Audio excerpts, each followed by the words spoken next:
बिस्मिल्लाहिर्रहमानिर्रहीम। अस्सलाम वालेकुम। मैं हूं बुशरा सिद्दीकी और आप देख रहे हैं मेरा यूट्यूब और फेसबुक चैनल।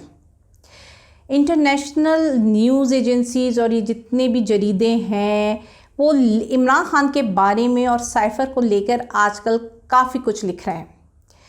एक ने लिखा है कि जो चीज़ यूएस को पाकिस्तानी पॉलिटिशियन में कतई नापसंद है वो तमाम तर खूबियाँ इमरान ख़ान में मौजूद हैं, इसलिए साइफ़र एक हकीकत है। अब जो इमरान ख़ान की सियासी गिरफ्तारी हुई है उसके बारे में भी मिडल ईस्ट आई लिखता है कि ये एक्सपोज करता है यूएस और ब्रिटेन को कि यूएस और ब्रिटेन ने हमेशा जो है वो डिक्टेटरशिप से ही डील करने की कोशिश की है, क्योंकि वो उसके मफादात में आसानी से बेंड हो जाते हैं, मैनिपुलेट हो जाते हैं या उनके मफादात हासिल करने में बड़ा आसान ज़राए होते हैं ये लोग। अब इसके बाद अगर आप देखें पाकिस्तान में जिस तरह के बयान दिए जा रहे हैं साइफर से रिलेटेड, उस पर वो शख्स जिसने ये स्टोरी ब्रेक की थी रियान, वो कहता है कि जिस तरह के पाकिस्तानी एलीट्स वो बातें कर रहे हैं ना, उसके लिए अमेरिका में एक टर्म यूज़ होती है जो डेफिनेटली मैं अभी यूज़ नहीं कर सकती हूँ, जिप अप। तो वो वाली टर्म यूज़ होती है उस तरह की बकवासात के लिए जो कि पाकिस्तानी एलीट्स कर रहे हैं और ये सोचे समझे बिना कि वो क्या नॉनसेंस बक रहा है, इस तरह की उसने बात लिखी है। और उसने आगे ये भी लिखा है कि अगर आप झूठ बोल रहे हो तो इसका मतलब ये है कि आप ये कबूल कर रहे हो कि सच मौजूद है और आप उस सच को मैनिपुलेट कर रहे हो अपने मफादात के लिए। यानी कि बाहर बैठे लोगों को भी साफ नज़र आ रहा है कि ये एक खेल खेला जा रहा है सिर्फ़ और सिर्फ अपने मफादात के लिए। और यहाँ पे पहले हम सिर्फ बोलते आए थे और सारी दुनिया भी बोलती थी कि जी जो कुछ भी हो रहा है वो अमेरिका की वजह से हो रहा है। हम बचपन से सुनते आ रहे हैं कि जी अमेरिका ने करवा दिया, जी अफ़गान वॉर के पीछे अमेरिका, तो रशिया के पीछे अमेरिका, मिस्र के पीछे अमेरिका, लिबनान के पीछे अमेरिका, ये सब हम सुनते आ रहे हैं।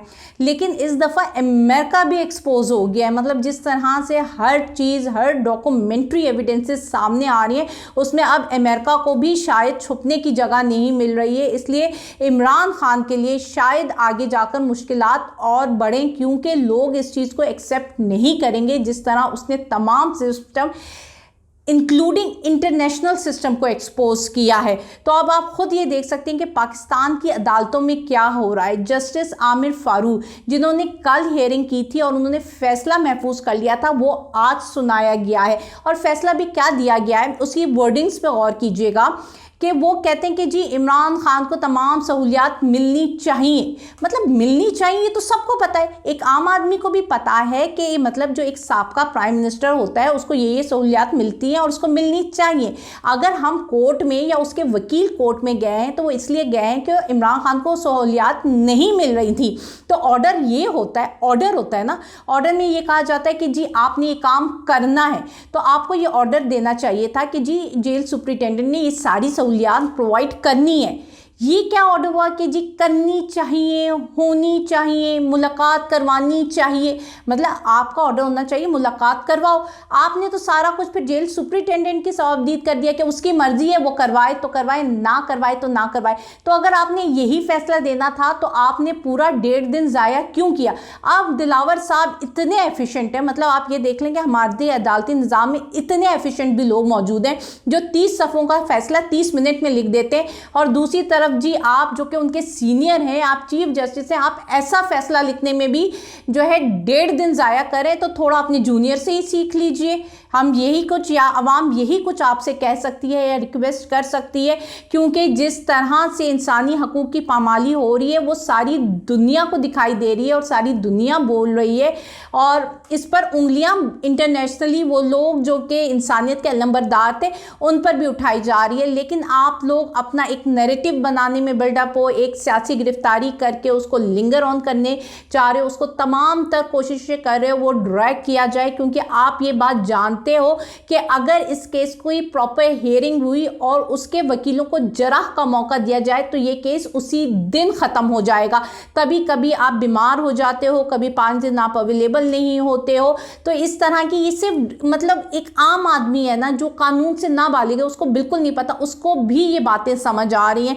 तो आपको क्या लग रहा है जो यहाँ पे बड़े बड़े तजिया निगार या जो इंटरनेशनली लोग बैठे हैं वो ये सारी चीज़ें ऑब्जर्व नहीं कर रहे हैं? और फिर आपने जब एक साइफर का ड्रामा शुरू होता है तो उसको काउंटर करने के लिए एक जोक मार्केट में कर दिया कि चलो थोड़ा सा मजाक कर लेते हैं, थोड़ा सा खेल खेल लेते हैं ताकि लोगों का ध्यान साइफर से हट जाए। लेकिन साइफर एक हकीकत है, वो सामने आए जा रहा है, वो हंसी मजाक से भी टल नहीं रहा है। अब जैसे कि जावेद चौधरी और मुनीफ फारूकी ने जो डायरी की कहानी शुरू की है बुशरा बीबी की, वो क्या है, मतलब सबसे पहले तो ये बात सामने आती है कि जो घर में एक मियाँ बीवी रहते हैं वो लिख लिख कर बात करते हैं। शायद वो लिख लिख कर इसलिए बात करते हैं कि कल को मियाँ बीवी की लड़ाई हो जाए तो उनको याद हो, गवाही के तौर पर, शहादत के तौर पर वो डायरी हो कि यार तुमने मुझसे ये कहा था। बीवी कहती तुमने मुझसे ये कहा था। तो इसलिए शायद ये लोग आपस में लिख कर बातें करते थे।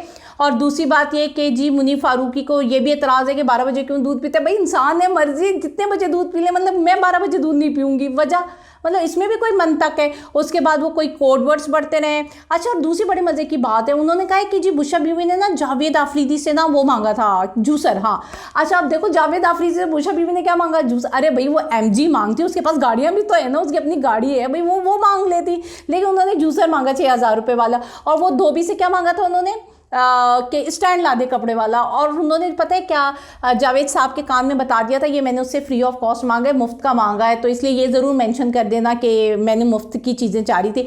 मतलब आप ये देखें कि इमरान खान के घर में जो है जूसर जावेद आफरीदी देता है, धोबी वाला स्टैंड प्रोवाइड करता है, मियाँ बीवी आपस में बात करते हैं। तो मैं ये जानना चाह रही थी जावेद चौधरी साहब से कि जावेद चौधरी साहब ये सारा कुछ जो आपके दिमाग में आता है या जो आप पहले 2 दिन आपका कड़क कड़क कड़क चलता रहा था, अब नई बात आप जो बुशरा बीबी डायरी सामने लेकर आए हैं उसमें भी आपने बड़े मज़े मज़े की बातें की हैं, सबको बड़ा हंसाया। कल हम लोग हंसता रहा पूरा घर, बल्कि पूरा पाकिस्तान आपका जो प्रोग्राम देखकर हंसता रहा। तो ये आपके अपने दिमाग की इख्तरा है, मतलब आपके अपने दिमाग में आता है या फिर कोई आपको लिख कर देता है? अगर तो आपके अपने दिमाग की इख्तरा है तो उस पर तो मैं नहीं कुछ कह सकती, लेकिन अगर आपको कोई लिख कर देता है, कोई स्क्रिप्ट देता है, तो यार उससे कहें कि कुछ नहीं, आपकी थोड़ी इज्जत का ख्याल रख ले, कोई स्क्रिप्ट इंप्रूव कर लेना यार। नहीं वो कहाँ आप एक बड़े संजीदा प्रोग्राम क्या करते थे, आते थे कोई किस्सा कहानी सुनाया करते थे और बात लेकर चलते थे, और कहाँ उसने आपको कॉमेडी ने बना दिया उस स्क्रिप्ट राइटर ने। और मुनीफ फारूकी भी शायद आप ही के फॉलो कर रहे हैं।